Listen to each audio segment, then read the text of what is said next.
This program was made possible by the Corporation for Public Broadcasting and by contributions to your PBS station from viewers like you. Thank you.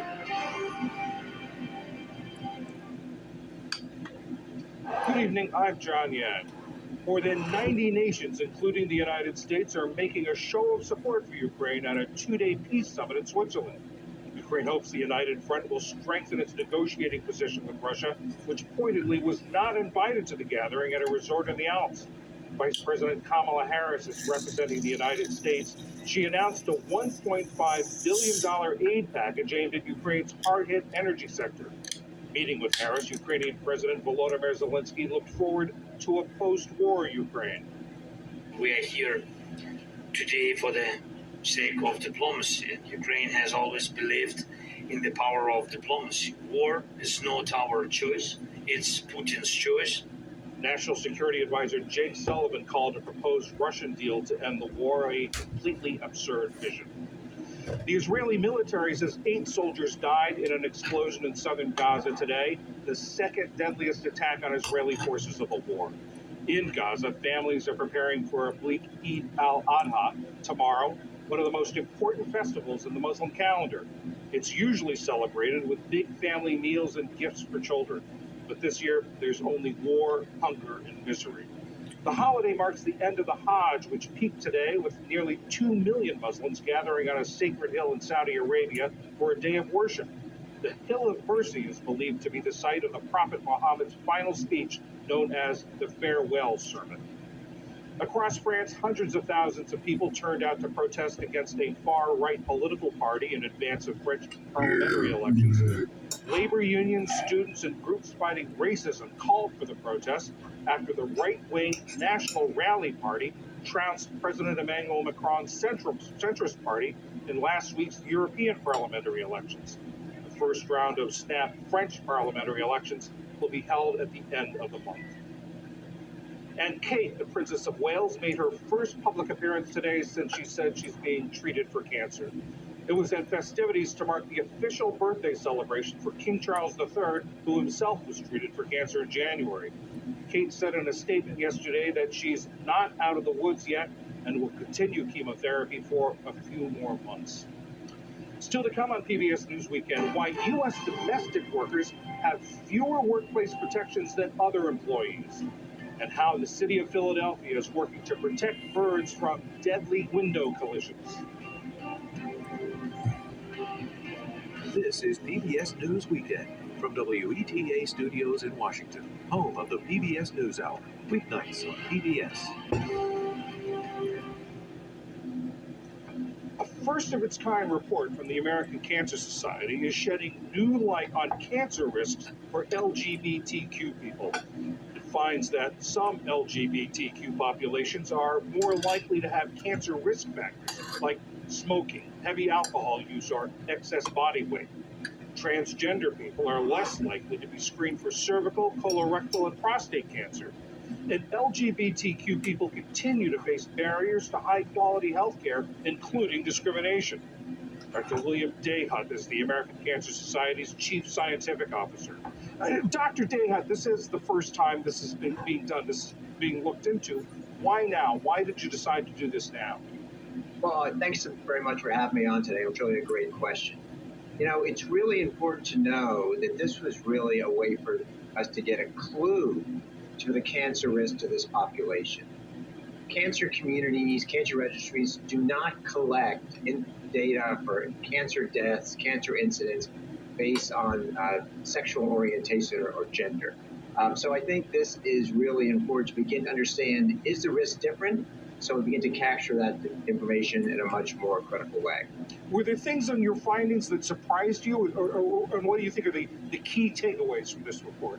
Yeah, a couple of things are really important. I think, first of all, you really need to disaggregate the data by the population. This isn't really one homogeneous group. So certain groups, I think as you commented on early on, looking at bisexual women in their 40s and 50s, you know, much higher alcohol use, obesity use, tobacco use. These are real risk factors for cancers. Other things were also interesting. You know, overall, the vaccination rates were actually fairly similar to other populations, cisgender populations. I think that was good news. Screening rates actually are fairly good, except, as you mentioned, in transgender men, where there's much fewer screenings done for colorectal cancer, and transgender men with the cervix or cervical cancer and prostate cancer. So there's a lot of variety. The risk factors, are these directly related to being gay or lesbian or transgender, or is it also part of because of the stress that comes along with the stigma of being in those communities? Well, the risk factors themselves are really risk factors for anybody to have cancer. You know, our data, there's about 40 to 42% of cancers are actually preventable, and probably the risk of dying from cancer is actually the risk of prevention. It's much probably easier to prevent dying from cancer by changing behavior. And so we focus on those behaviors, you know, alcohol use, obesity, tobacco use. And we did see them higher in this population, particularly in the bisexual women. And so that gives us concern that there'll be a higher risk of cancer rates and deaths. And then if folks are not seeking medical care because of biases, then there's likelihood that people will present with even more advanced disease and have poor outcomes. You mentioned biases. How much of this has to do with the culture of maybe society or medical care? There was along with this report, there was a study came out from Dana-Farber Cancer Institute that said 80% of LGBTQ cancer patients they surveyed said they didn't get appropriate preventative screening. 34% said their partners felt welcome in part of their treatment, and only 4% of the partners said they felt respected by caregivers. Yeah, it really is concerning. There was one fact that the paper pointed out that only about 25% of current medical students actually felt comfortable in taking care of transgender individuals. And 30%, there was really a sense of potential perceived bias, actually, when you thought about it. So I think seeing this hesitancy to seek medical care for real and perceived bias can actually lead to much poorer outcome. You know, even if you're screened on time, if you have symptoms, if you're not seen for your symptoms, you're much more likely to present with more advanced disease. So there clearly are personal concerns by people from this community. What lessons can be learned from this, and what things can be done to overcome these problems? Well, I think number one, the first lesson is I think we need more data. We need data actually on true cancer incidence and mortality in the LGBTQ population. So I think that's important. And secondly, the same things that are likely to drive risk for all folks, we need to focus in on this population too. You know, ensuring people have a normal, healthy weight, exercise, don't smoke, decrease alcohol use. And then really begin to educate our students, our interns, our residents, that's really to have a much more inclusive, welcoming attitude. Because if we actually push people away, the outcomes, particularly in cancer, can really be devastating. Dr. William Dayhout of the American Cancer Society, thank you very much. Yeah, thanks so much for having me.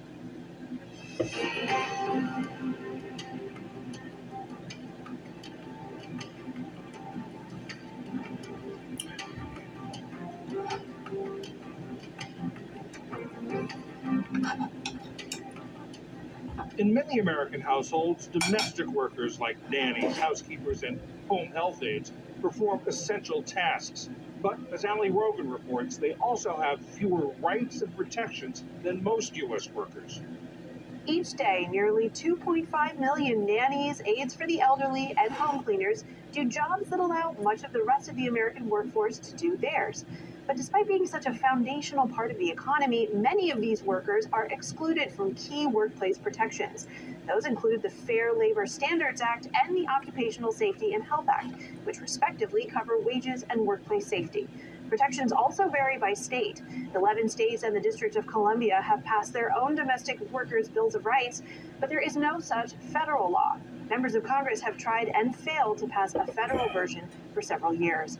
Caitlin Henderson is a senior researcher at Oxfam, a global organization fighting poverty and injustice, where she studies how states treat workers and working families. Caitlin, thank you so much for being here. First of all, why have domestic workers historically been excluded from these sorts of protections?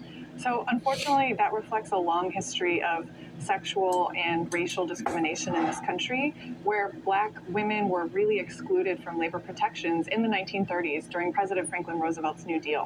Unfortunately, when we were creating the social safety net that still exists today, a lot of Southern senators were very nervous about including Black workers in frameworks of minimum wages, overtime protections, and the right to organize. And beyond their exclusion from these statutory protections, why is it that these workers are so vulnerable to mistreatment?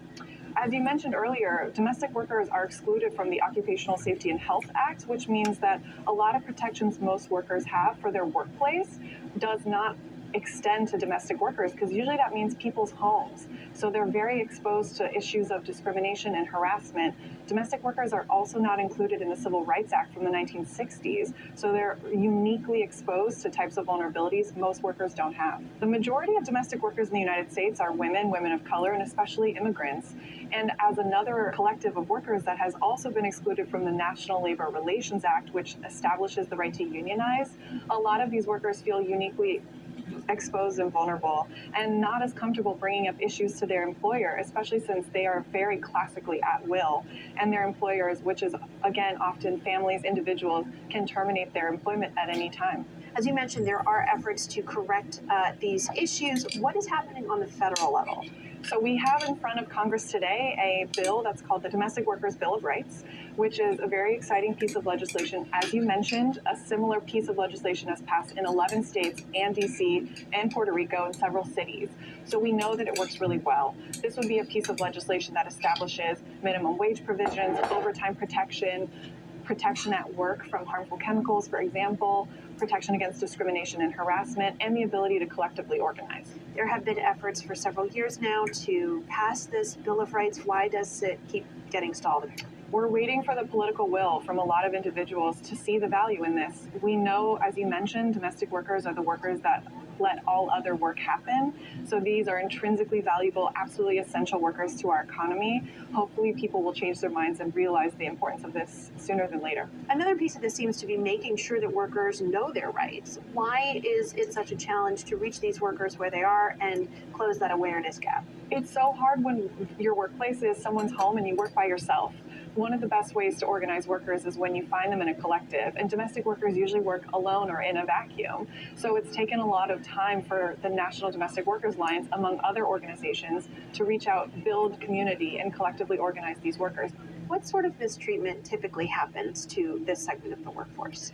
Because they're working alone at the house often, they are extremely exposed to issues of sexual harassment, discrimination, exposure to chemicals in the cleaning products, as an example. There's also a tendency to not pay workers if they are canceled upon, if their shift is canceled at the last minute. So it's hard for these workers to have a plan in terms of if they have their own caregiving responsibilities. How did the COVID pandemic affect the domestic workplace? COVID was a huge problem, especially since we were all told to go home, shelter at home, and that's usually the workplace for domestic workers. So it was an incredibly economically vulnerable moment for domestic workers that we're still trying to solve for today. It seems contradictory that a part of the workforce that is so foundational to the American economy is also treated as part of the periphery. Does that perception need to change? And if so, how does that happen? Absolutely. Care work really is the work that makes all other work possible. And I think the COVID-19 pandemic did an important thing in terms of allowing all of us to recognize how crucial care work is, whether it's child care, elder care, care for people with disabilities, or domestic work. That's Caitlin Henderson with Oxfam. Thank you so much for being here. Thank you.